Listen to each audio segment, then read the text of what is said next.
Hi అండి, అందరికీ నమస్కారం. Welcome to Vijayalakshmi cooking and vlogs. ఈరోజు అయితే నేను నాకు నచ్చిన వంట అయితే చేసుకుంటున్నాను అనమాట.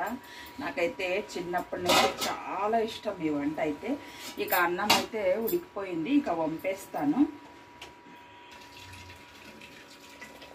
ఇక అన్నంలోకి అయితే స్పెషల్ అనమాట ఈరోజు అయితే గిన, అది ఏంటో రెసిపీ చూపిస్తాను. ఇక అన్నం అయితే వంపేసుకున్నాం కదా. నేనైతే అన్నం వంపిన తర్వాత ఇలా అనుకుంటే అన్నం బాగా అళ్ళిపోతుంది అనమాట. ఇలా అనుకోవాలి. ఇలా ఇక గ్యాస్ కాసేపు స్లిమ్లో పెట్టేసి మగ్గిస్తే సరిపోతుంది. రాయలసీమ స్పెషల్ అన్నాను కదా, ఏంటంటే స్పెషల్ చూడండి, ద్వారగా వేయించిన పల్లీలు అనమాట. ద్వారగా ఇవి పొట్టు తీసే పనేం లేదు, ఇలాగే డైరెక్ట్గా వేయచ్చు. ఇక ముందుగా మనము పల్లీల్ని మిక్సీ పట్టించుకుందాం. ఇక చూడండి, పొడి అయితే వేసేసుకున్నాం కదా, ఇలా ఇలా పొడి వేసేసుకుంటే సరిపోతుంది. ఇక ఆ తర్వాత మనము నేనైతే ఇలాగా దోరగా ఇలా పచ్చిమిర్చి అయితే వేయించుకున్నాను. చుక్క నూనె లేకోకుండా ఉరికే పచ్చిమిరపకాయలు ఇలా దోరగా వేయించుకోవాలి. చూడండి ఇలా. ఇక పచ్చిమిర్చి వేసేసుకుందాం. ఇంకా అలాగే టేస్ట్ తగినంత సాల్ట్.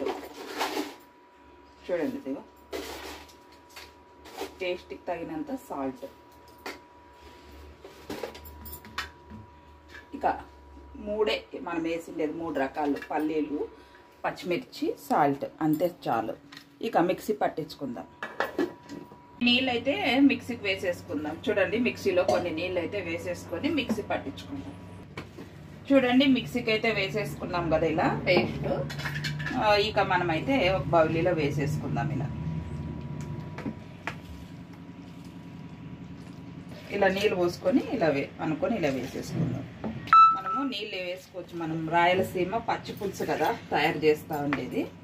ఇలా నీళ్ళు వేసేసుకోండి. ఇప్పుడు మనము చింతపండు గుజ్జు, చింతపండుని ఒక నిమ్మకాయ సైజ్ అంతా నానబెట్టుకున్నాము. ఇది పిండేసుకొని ఇందులో వేసేసుకుందాం. చూడండి, చింతపండు గుజ్జు అయితే మనము బాగా నలుపుకున్నాం కదా. ఇక ఇలా పిండేసుకుందాం. నీళ్ళు ఎన్నైనా వేసుకోవచ్చు, మన ఇష్టము. నీళ్ళు కావాలా పచ్చి పులుసు అనుకుంటే బాగా వేసుకోవచ్చు, లేదా చిక్క కావాలనుకుంటే కొన్ని వేసుకోవచ్చు. చింతపండు పిండేసినాం కదా, ఇది పక్కన పెట్టేసి ఇప్పుడు కాస్త మనం బెల్లం అయితే తురుముకుందాం. ఇలా బెల్లం కట్ చేసేసుకోవాలి. ఈ బెల్లం వేసుకొని పచ్చిపులుసులో తింటే ఆహా ఓహో అన్నట్లు ఉంటుంది. సూపర్ టేస్ట్ అయితే సూపర్ ఉంటుంది.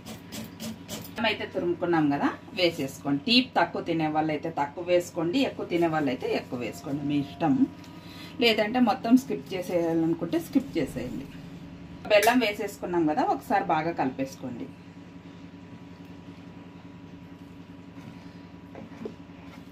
ఎంత బాగుంటుందంటే నేనైతే మాటల్లో చెప్పలేను, అంత బాగుంటుంది. ఫస్ట్ టైం ట్రై చేసిన వాళ్ళకి కూడా సూపర్గా నచ్చుతుంది ఇదైతే పచ్చి పులుసు.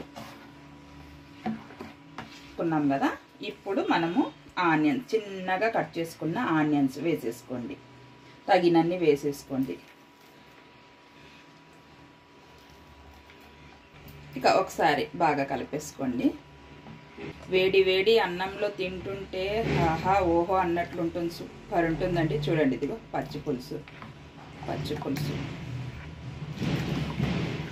ఇక వేడి వేడి అన్నం కూడా రెడీ అయిపోయింది కదా, ఇక వడ్డిచ్చేసుకుందాం. స్పెషల్గా నాకు ఇష్టమైంది చేసుకున్నాను కాబట్టి ఈరోజు అయితే నేనే ముందుగా తినేస్తాను, ఎందుకంటే నాకు చాలా ఇష్టం ఇదైతే. వేడి వేడి అన్నంలో పచ్చి పులుసు. దీనికి పోపు ఏం అవసరమేం లేదు, ఇలాగే.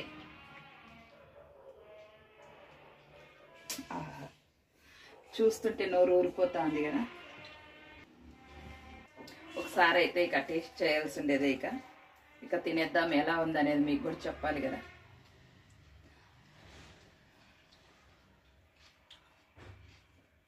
అమృతం అండి, సూపర్ అంటే సూపర్ ఉంది. లైఫ్లో ఒక్కసారైనా పచ్చిపులుసు తినాల్సి ఉండేది. ఈ పచ్చి పులుసు తినుకోకుంటే మనం ఎన్ని రోజులు మిస్ అయిపోయినామా అనే ఫీలింగ్ అయితే కలుగుతుంది. నిజంగా అంటే రియల్లీ సూపర్ అంటే సూపర్ టేస్టీగా ఉంది. సూపర్ అండి.